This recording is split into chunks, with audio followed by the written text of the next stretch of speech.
প্রতিটি মানুষের মধ্যে রাগ আছে, কিন্তু সেই রাগ যদি আপনি নিয়ন্ত্রণ করতে না পারেন, তাহলে যত সুপরিকল্পিত এবং সুবন্দোবস্ত ব্যাপার হোক না কেন, সেটা ভেস্তে যাবে।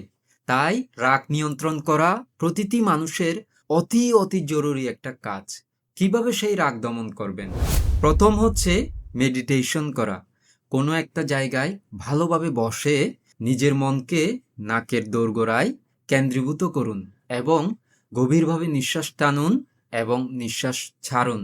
যখন নিঃশ্বাস টানবেন তখন টানছি এবং যখন ফেলছেন তখন ফেলছি, এইভাবে মনে মনে বলতে থাকবেন।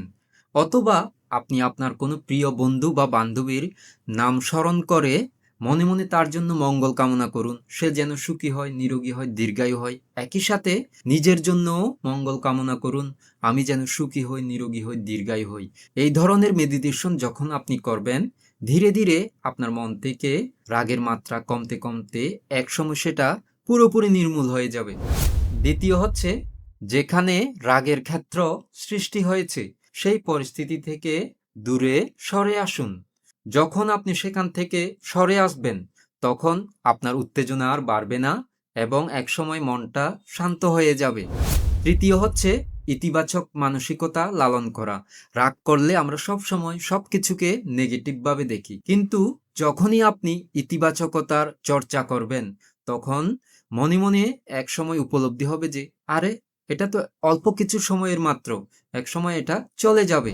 চতুর্থ হচ্ছে শারীরিক কর্মকাণ্ড, অর্থাৎ আপনি ব্যায়াম করতে পারেন, হাঁটতে পারেন।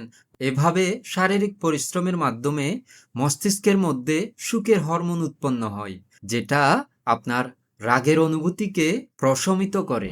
পঞ্চম হচ্ছে নিজের অনুভূতির কথা অন্য কাউকে বলুন। আপনার কোনো বন্ধু বান্ধবী কিংবা নিকটাত্মীয় যার কাছে আপনি মন খুলে কথা বলতে পারেন, তাকে আপনার সেই অনুভূতির কথাগুলো বলুন।